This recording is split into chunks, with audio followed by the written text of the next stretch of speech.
ಸಚಿವ ಸ್ಥಾನ ಕೈ ತಪ್ಪಿದ್ದಕ್ಕೆ ಶಾಸಕರು ಅಸಮಾಧಾನವನ್ನು ಹೊರಹಾಕ್ತಿದ್ದಾರೆ. ಈ ವಿಚಾರಕ್ಕೆ ಸಂಬಂಧಪಟ್ಟಂತೆ ಕೊಪ್ಪಳದಲ್ಲಿ ಸಚಿವ ಶಿವರಾಜ್ ತಂಗಡಗಿ ಇದರ ಬಗ್ಗೆ ಪ್ರತಿಕ್ರಿಯೆಯನ್ನು ಕೊಟ್ಟಿದ್ದಾರೆ. ರಾಜ್ಯದಲ್ಲಿ ನೂತನ ಸಚಿವ ಸಂಪುಟ ರಚನೆ ಆಗಿದೆ. ಸಹಜವಾಗಿಯೇ ಪಕ್ಷದಲ್ಲಿ ಅಸಮಾಧಾನ ಇದೆ, ಅದನ್ನು ಹೈಕಮಾಂಡ್ ನೋಡಿಕೊಳ್ಳುತ್ತೆ ಅಂತ ಶಿವರಾಜ್ ತಂಗಡಗಿ ಈ ರೀತಿಯಾಗಿ ಹೇಳಿಕೆಯನ್ನು ಕೊಟ್ಟಿದ್ದಾರೆ. ಯಾವಾಗ ಪಟ್ಟಿ ರಿಲೀಸ್ ಆಗ್ತಾ ಇದ್ದಂಗೆ ಆಕಾಂಕ್ಷಿಗಳು ಇದ್ದರು. ಕೆಲವೊಂದಿಷ್ಟು ಆಕಾಂಕ್ಷಿಗಳಿಗೆ ನಿರೀಕ್ಷೆ ಇತ್ತು. ಆ ನಿರೀಕ್ಷೆ ತಕ್ಕಂತೆ ಅವರಿಗೆ ಸ್ಥಾನ ಸಿಗಲಿಲ್ಲ ಅನ್ನೋ ಕಾರಣಕ್ಕಾಗಿ ಅವರು ಬೇಸರವನ್ನು ಹೊರಹಾಕ್ತಾ ಇದ್ರು. ಕೆಲವೊಂದಿಷ್ಟು ಶಾಸಕರು ರಾಜೀನಾಮೆಯನ್ನು ಕೂಡ ಕೊಟ್ಟು ವಾಪಸ್ ಕೂಡ ಪಡೆದುಕೊಂಡಿದ್ದಾರೆ. ಬಟ್ ಆ ವಿಚಾರವಾಗಿ ಶಿವರಾಜ್ ತಂಗಡಗಿ ಮಾತನಾಡಿದರು.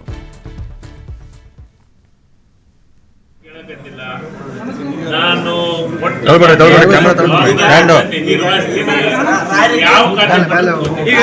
ಮತ್ತು ರಾಯರೆಡ್ಡಿ ಸಾಹೇಬ್ ಫೋನ್ ಮಾಡ್ಕೊಡಿ ದಯಮಾಡಿ.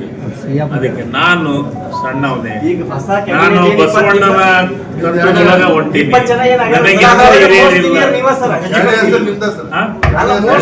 ಸರ್ ತಾವು ಸುಡ್ಕೆ ಸಂಸ್ಕೃತಿ ಬಗ್ಗೆ ಮಾತಾಡಿದ್ರಿ ಸರ್. ನಿಮ್ಮದು ಬಿಜೆಪಿ ಸಂಸ್ಕೃತಿ ಅಂತ ಹೇಳಿ ನಿಮ್ಮದೇ ಅಂದ್ರೆ ನಿಮ್ಮ